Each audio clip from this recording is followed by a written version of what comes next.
Yo, Descendants, Augiesaint here, and welcome to the channel. Hope you guys are having a fantastic day, and it's time to talk about the Lepic Sucky Suck build. That is what we are currently calling it, and we are using this for void erosions, mainly just for group farming. You can use this for like a solo build if you want. It's mainly just a gun build Lepic with focus on the traction grenade, or whatever the suck grenade is called, to pull everybody in. It has a very short cooldown and a duration as high as we can get it. Basically, you're just stacking duration and cooldown as much as you can get. Suck everything in and you blow them up because of the CC. It works really well in groups, especially at the later levels, because CC is really what you just need to actually survive, because we have a lot of damage with all the new weapon cores to go ahead and kill things, but what we lack is obviously getting CC. So I'm going to go ahead and show you guys the build in the video, as well as just give you a few tips and tricks for when you are running group void erosions as to what your job is on this Lepic build. So without further ado, let's have a look at the mods. Like I said before, we're just focusing on getting as much duration and cooldown as we can to get our traction grenade. As you can see, the cooldown is at 3.6 seconds and the duration is at 3.9 seconds. Also take note of the max expandable range on that being 300%. So we can go ahead and put two max range mods on there, pushing us close to the 200% increase. I know it says 300% increase range, but how you have to look at range is take the max expandable range and then take a 100% range off because of base range. So this is up to 200% increase range over the base 100% range. So you can see there our range is at 186. We're pretty close to the 200%. So this can go a little bit further if you really wanted to. However, this thing is like so massive. I can show you guys in the background. Look at all the mobs there. I think I could even pull them from here. Yeah, the range is quite disgusting on this. It's that whole circle around the edge there. So it's quite far. You don't need to go ahead and get more range, but just showing you guys that is how range works. If you ever want to work it out in the future, just take the max expandable range, remove 100%, and then that's how much range is actually going to be worth it. So if we were to go over the 200, it's not going to be doing anything for the build. So with that out the way, now let's have a look at the mods. We are running power unit charge just to give us a little bit of a firearm attack. You see this turns it from a skill power boost, which it normally is, instead to give us firearm attack increase of 52%.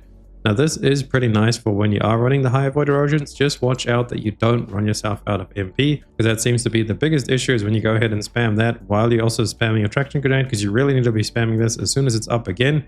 See, the duration is 3.9 seconds, the cooldown is 3.6 seconds, so there's like a 0.3 second between, you know, the cooldown and the duration. So pretty much as soon as the cooldown is up again of this traction grenade, you want to go ahead and throw it up if there is any mobs alive still, because when the mobs are on CC, they do a lot of damage and they usually kill you or your teammates. So that's why you want to make sure you always have enough MP to go ahead and spam these. So watch out if you do hit this power unit charge.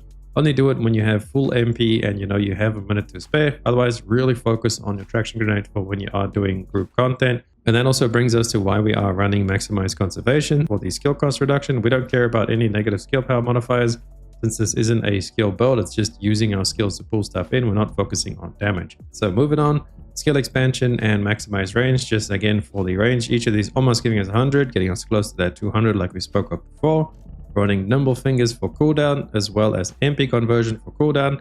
And then these two focus mods running here, focus on fire, focus on tech. We literally only put those in because we have the polarities to match them, and we haven't leveled them up either. You can see they are level 1. We're just doing those for the cooldown, so you can put in any focus mods you have. But these are the polarities we had, so that's why we're running focus on fire and tech. Just whichever two focus mods you can fit with the polarities you have.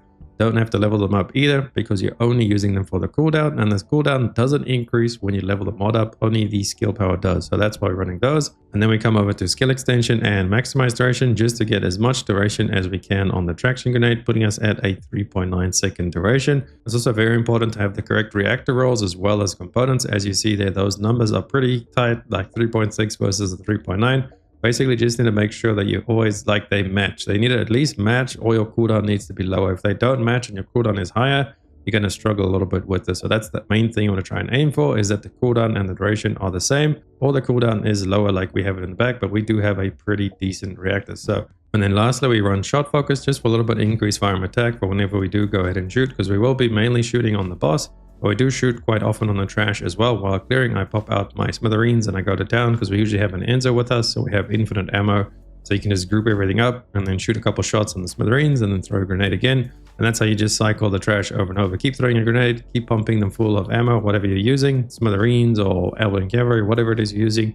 Just shoot away and throw your grenades. So that is the module setup. So now let's have a look at the reactor and the components. The reactor is pretty important to get these both. You need both of these rolls, duration and cooldown. Like I said before, Doesn't matter what element you have or even what mounting it has. You just need the cooldown and the duration to be as high as possible. I think that's almost maxed out. So that's a really nice reactor there. So duration up and cooldown as high as possible. And then the components that we are running, 2-piece hunter set. Now the bad thing about this is I haven't gotten a good sensor. That's why sometimes I have MP problems. You see we only have a max MP roll of 118. And we also don't have MP recovery in combat. So those are the stats we want to look for on the sensor. But trying to farm the hunter set is quite annoying because they do only drop from Void Vessel at the end. So it's pretty hard to try and farm a good hunter set. So this is the best we have for now. But ultimately you want to try and get yourself max MP as high as possible and an MP recovery in combat.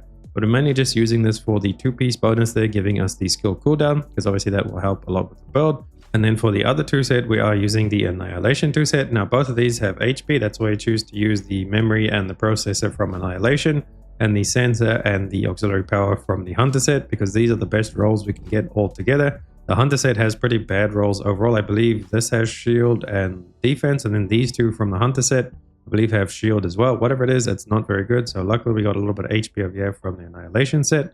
And the reason we're running the Annihilation set is for that skill duration, the 5.7% over there. So both of these sets together with the duration from that one and the cooldown from that one, cooldown duration on the reactor, and then all the cooldown duration that you can get from the mods is how we're actually able to make this build work. So it might be a little bit tricky to set up at first if you don't have like high enough cooldown, but just wait until you get a better reactor.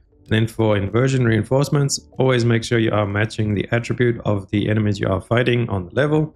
And then I like to run the Neuro Concentration in this, because whenever you kill enemies, you'll get MP recovery stacking up, as well as increasing your max MP. This is what I like to run at the top there. And then I like to run Selective Neurostimulation, because it gives you a little boost of MP every 45 seconds. And then you can also run the Heightened Sensory Cells, whichever one you prefer. But for me, honestly, this one feels like it gives a little bit more MP, but I need to play around with the Heightened Sensory Cells some more. So maybe this one is better. I just haven't used it enough, because I usually just leave it on that and then I forget about it. So that's it pretty much for the build and everything you should go ahead and use. Now let me show you guys a couple of tips and tricks just for Lepic as well. He is a filthy lefty, so if you go ahead and throw your grenade, it's always going to come out of your left hand, so be careful of that when you are positioning. The best thing to do is actually to throw it at a surface. So if you throw it like at the ground, it instantly goes up. Whereas if I was to throw this like far in the distance, you see it's got like quite a slow travel time before it actually hits the ground, plops up, and then, you know, does its little pull. Also, if it hits an enemy, it's also going to immediately start its traction right away. So we go ahead and spawn a Augiesaint. Hits that guy on the head. Oh shit, okay, well, that was a little bit too close, but let's see if we can throw it again.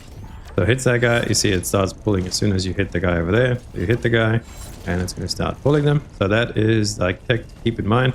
Also, when you are around corners or something, and say now this is the corner, for example, because he is a lefty, if you throw it, it's going to hit the corner and it's going to start pulling stuff. But since the pull is so strong, it will actually start pulling them around corners and things. So just be careful of that. That he throws from the left hand, and if you hit something, it's gonna, you know, start pulling them. So I'm usually just running forward as Lepic. I always have my grenade up, so when you're fighting the mob, you want to fight it until it's actually completely finished. Fight it, fight it, fight it, fight it, and then when it's on like really low health, don't leave your team, you know, with these guys un-CC'd, because as soon as they fall down, there's no animation. They can immediately start attacking again. So that's why it's so dangerous if you don't fully CC them the whole time. So make sure they're always CC'd. And then just before they're about to die, like 1 or 2 shots away, then you can actually start running forward and go set up the next pack for them. So pulling everything together, because you see the range on this is pretty crazy. So as a Lepic, try and make sure that you are in front of the pack and, you know, pulling the mobs, getting them all set up for the group to come back, and then go ahead and blow them up. So that is the trick with pulling and stuff. And then one thing to keep in mind is Lepic's passive is actually called, what's it called? Close Call. Because of how we have our module set up, we can see the cooldown from this has gone all the way down to 85 seconds. So that's like a minute and a half, and the duration lasts for 9.6 seconds. So when this procs, so like if you ever get hit by mobs and stuff while you're pulling them together and you miss one, they like broke CC or whatever, and they kill you, you will drop down to 1 HP. And then for the next 9.6 seconds, well, depending on your duration, you will be invincible. So you always be at that 1 HP for 9.6 seconds. And then it goes on a 85-second cooldown. So this will save you quite a few times. I went down to 1 HP and I'm like, why am I not dying? And how did I actually manage to get to 1 HP? I didn't think it was possible, but yeah, quite often this does save me a lot. So try and keep track of this. If you see this proc, like you see you go down to 1 HP, then keep it in the back of your head. Well, for the next minute and a half, you are very vulnerable because we don't have any HP mods on this build because it's so strict on trying to get as much cooldown and duration. So keep track of your passive so that you don't actually get caught with your passive down, your pants down, because then you are gonna die. Very squishy. We only have 3.2k HP with this build, but just play around your passive, make sure you CC properly. Also, when you are throwing out your grenade, you can easily just hide behind cover. So usually that's what I'm doing. Running forward, I'll throw my grenade, I'll dip behind cover like a box or a wall or whatever. Just be careful of your surroundings and stay safe on the Lepic, because if you go down, the team's going to go down because you are the CC. So I think that's going to be it for the video. If you guys have any questions, ask them down below in the comments below, as well as join the Discord. It's pretty active over there, building it up every day. Or come join the live streams. We are live every single day on Twitch and YouTube. Love to see you guys there. Thank you so much for watching. If you liked the video, please drop a like and sub to the channel. Helps me out so much, and I'll catch you beautiful people in the live streams as well as the next video. Augiesaint now. Run free and dive into the sky. Hear the wind crying.